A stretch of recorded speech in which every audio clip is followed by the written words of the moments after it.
Right guys, so pretty much what you see right here. Finally, after a lot of effort, I managed to get 7,000 working on this board.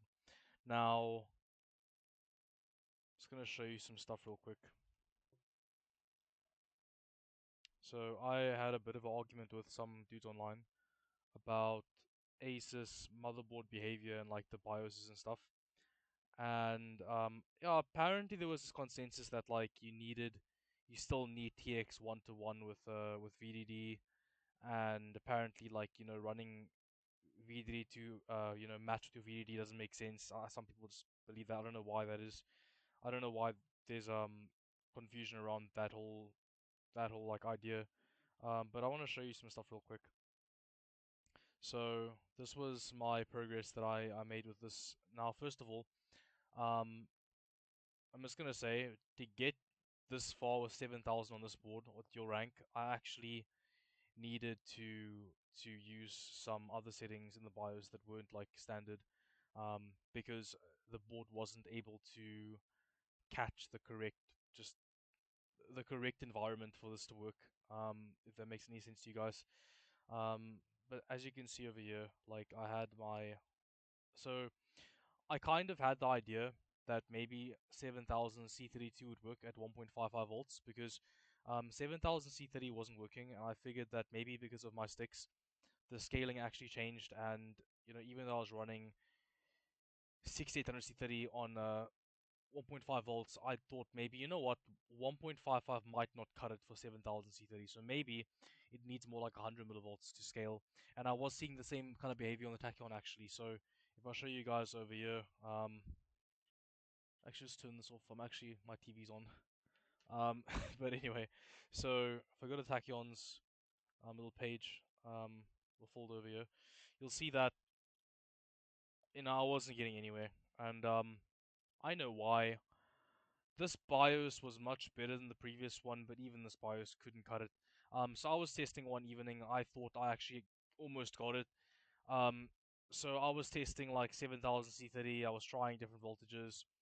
The Tachyon seemed to like 100 millivolts less on VDDQ, but I knew that 1.5 wasn't going to work for VDD, and it wasn't working. I don't know, it was still a mess. Honestly, this was a nightmare. Tachyon was not fun to tune on. I don't know, it just wasn't my cup of tea. I don't exactly know what I was getting wrong on it, but yeah, it was just not behaving how I like a board to behave, and yeah, I prefer this board much more. But anyway, so as you can see, this first attempt over here was almost a home run. It errored very late in VST. So about 2 iterations from passing. So literally two more and it would have passed. So half an hour, and timings wise, pretty much the same time as I'm using right now, except I changed TRDSG to 8 as well. 16 I thought might work for stability, but actually 8 was fine. So that was that. I'll talk more about the timings in a bit, but let me first get through this part. So as you can see, my VDD2 is at 1.55 to match VDD.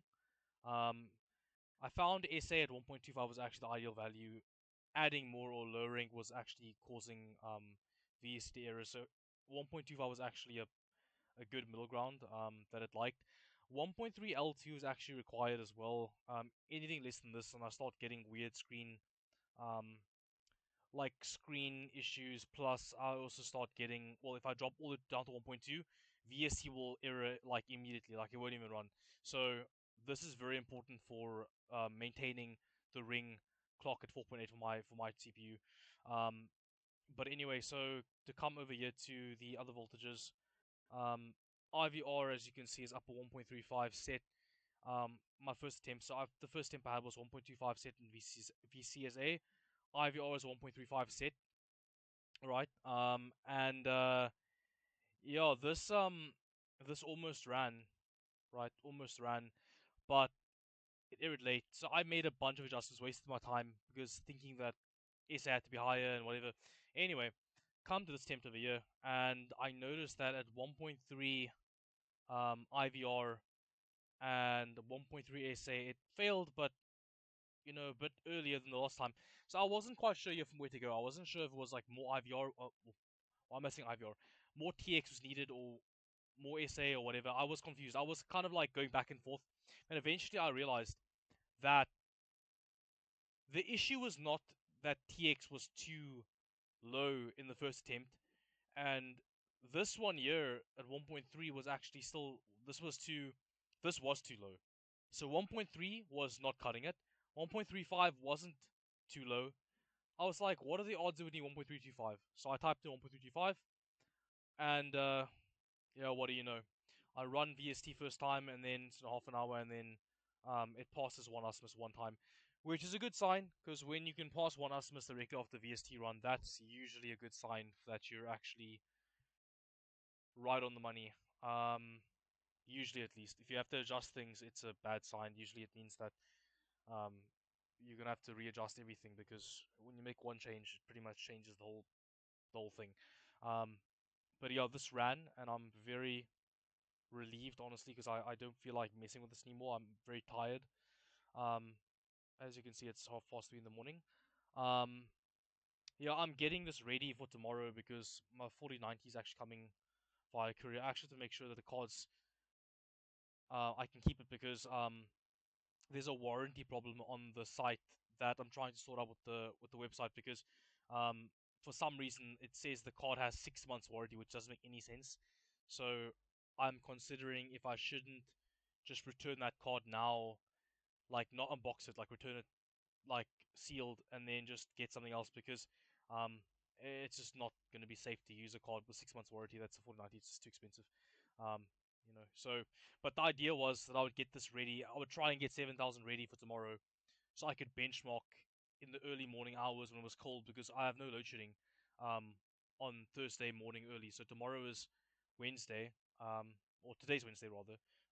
Today's Wednesday, and the card's coming later on, maybe in like 7 hours from now, maybe 8 hours from now. Um, and the idea was to have this ready for the next morning, when it's nice and cold, so I can benchmark and get my 3D mark records back. But anyway, so 7,000 dual rank is done on this board. It wasn't super easy. It is retrain stable, because obviously I wouldn't be able to observe this behavior where these micro adjustments actually you can see scaling with how stability changes. Um, Retrain stability would just kind of be wild. You would not be able to draw any conclusions to like what makes sense. Like you wouldn't be able to adjust things and then like see um, regressions or improvements. You would kind of see random behavior. But yeah, this should be retrain stable. But I mean 7,000 anyway, so it's not really very fast. So I guess with deal rank, you're pretty much guaranteed retrain stable, because um, you're just not going fast enough to actually kind of cause these issues that you generally see at high data rates. But yeah, so the hero doesn't need 1-to-1 TX. That was just a broken BIOS on 00008. Sorry, 1-to-1 is not required, as you can see in the screenshots. Um, when I was at 1.35, it needed 1.325 to pass. That was still too high. So this actually required less. Um, this is not nearly 1-to-1. This is 1.325 set. I mean, I can even show you. I can even do this. Right, so I can even go over here to show you what the set value is. The set value obviously is going to be, um, where is it now? Somewhere around here. Here we go. So set value right now is 1.325, as you can see. And yeah, this literally was required to run not 1.35, less. So I was thinking, you know what, maybe they're right. Maybe I need more. Maybe it's going to go all the way up to like 1-to-1 to run 7,000, because 7,000 is very heavy with your rank. But no, it needed less. So yeah, that's debunked. I'm pretty much done with that whole argument thing. I don't know why. I don't know. I don't know. But it doesn't matter. Anyway, yeah. So this board is capable of pretty good dual rank speeds.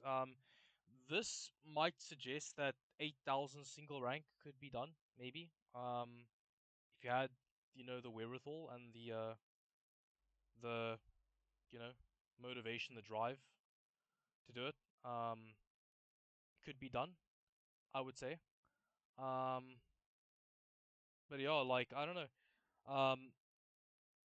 The timings. So you're gonna be like, why is so? First of all, you're gonna be like, why is TRCWR so high? Yeah, honestly, I don't really see a point flooring it because it doesn't do much performance and it doesn't look nice and it's just like one of those things in the back of your mind that would like kind of like peace of mind, you know?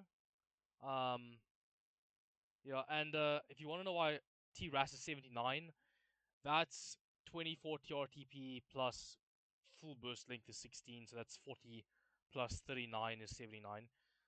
Which I'm beginning to wonder that's not why D4 XMPs came the way they did, because I think the burst length for the full burst length on D4 was 8, so then 12 TRTP was like the basic TRTP value that we always train in. So like 20 plus, like for example 16 36 TRAS, that's what your XMP came at. So I think that's how they used to do it actually, which is kind of interesting. Um, but yeah, this is I don't know if this helps, but that's the primaries. 8 is apparently 8 is actually the minimum you can do for DDR5. Apparently 4 doesn't do anything, so 8 is minimum. That means 32 T4. That's actually so that means these two and T4 are actually like pretty much what you can do. Like you can't do less. TRFC 480. Obviously per bank is 390. Over here, and yeah, TCK4 is fine. Cast write latency, you know, cast -2. I'm doing right now. TWR set at 48 in BIOS. It looks weird, but it's 48. Um, I left these 16 just to stability reasons. Um, 6050. So I found out that the ASRock timing configurator calculation for the TWTR value is actually wrong. So the correct way is actually these well TWRD minus cast right and then minus burst length is well burst chop 8 and -2. So that's going to be 60 minus 30 minus 8 minus 2. That's 60 minus 40 basically, which is 20. So 20 on TWTRL, and then it would be 10 TWTRS. Not that they exist, but hypothetically speaking, that's what they would be. Um, I left the dual rank timings at 14 for these two sets, and then 2020 matching as always, because you can't really do much less than 20. You just have horrible instability. Um, Funny enough, the WRRDs at 7,000 can't even train at 14. So 15 would have been borderline. So I said, am I really going to risk stability on a tick? So whatever, I just hit 16s. Because the timing's already so damn low compared to the SGDG variant. So yeah, but yeah, this is stable. As stable enough as it has to be. I did use some algorithms in the BIOS. I'm just gonna say this much.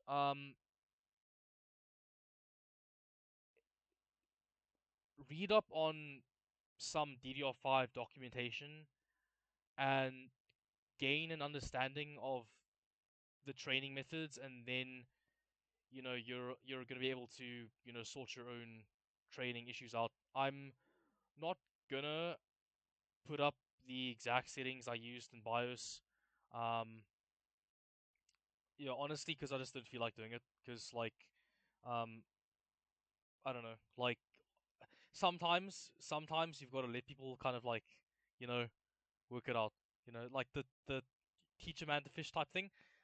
Guys, just go online, read up on JDEC documentation, um, articles written on DDR5 technology and how signal works and everything, and then mess with your own trading algorithms in BIOS, and you'll work it out. Like, I will say, PLLs they do work, but remember what they do.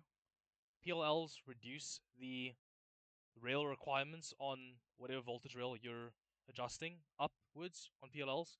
So if you add PLL voltage, it will make the rail requirements lower, but that changes other things, and you have to kind of balance it out. So that, and then you have to worry about the training algorithms, and then some training algorithms actually break your training depending on how stable you are, how unstable you are, and a lot of factors.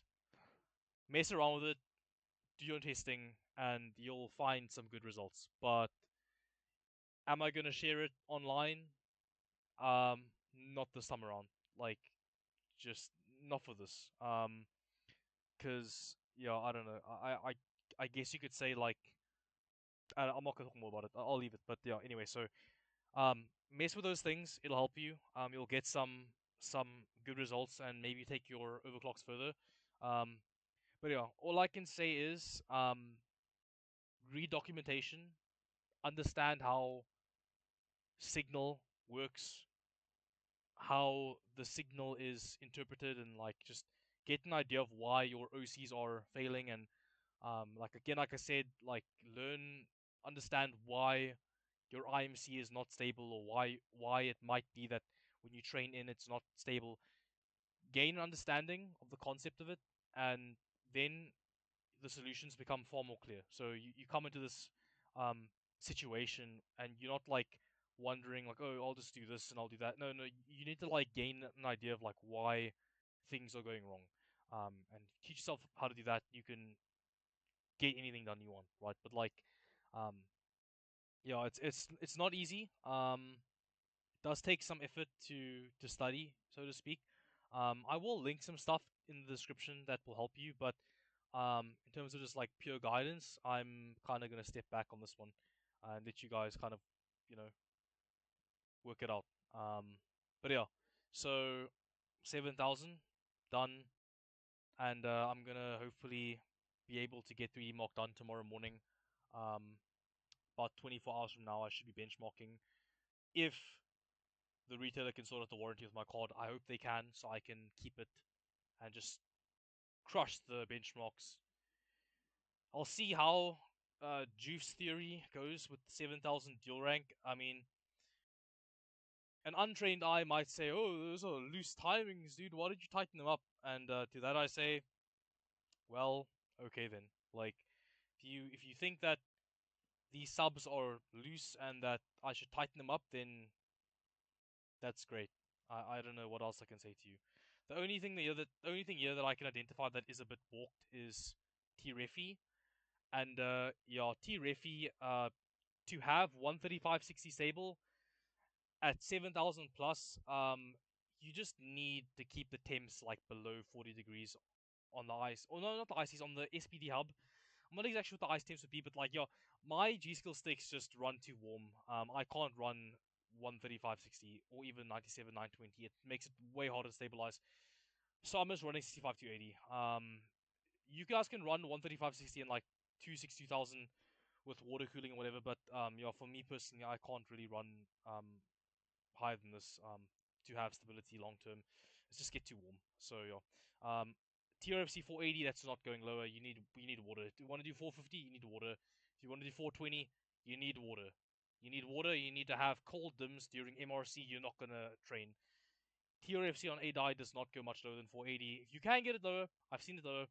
You need water. You need to keep your dims cool. Per bank is at 390. So the basic calculation is just this.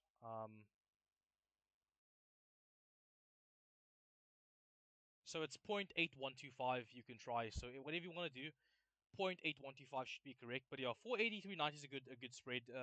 However, 390 will require, so any drop in TRFC will require more signal integrity. That's all I'm gonna give you. But you have to like kind of work it out. But any sort of drop in this voltage rail or this timing, sorry, will make the signal transference much harder. Or the signal maintenance, so to speak, I guess you could say, but whatever. Anyway, yeah. So T-Ref is quite bad, but otherwise, these other subs, I can tell you right now, if you're smart, you'll not try and go to like 12 TWR anymore, 12 TRTP, 16 T4. It doesn't matter. There's no point. There's no reason to. It doesn't make sense. Um, it's literally just a nothing burger. Just don't do it. It's stupid. Like if you do it, then you're stuck in the old meta. Like that's not meta anymore. That's old style. Like that's old style. We now know better. But yeah, so that's that. These, yeah, this and this. If you can train in lower and you can get this stable, if you have good temps, cold temps, you can maybe run this all the way down to like 11 or whatever. Yeah, you know, if you can get these your sticks nice and cold, then yeah, these can go a bit tighter. These can be like, you know, 14/7, 13/7, you know, 11/7 over here.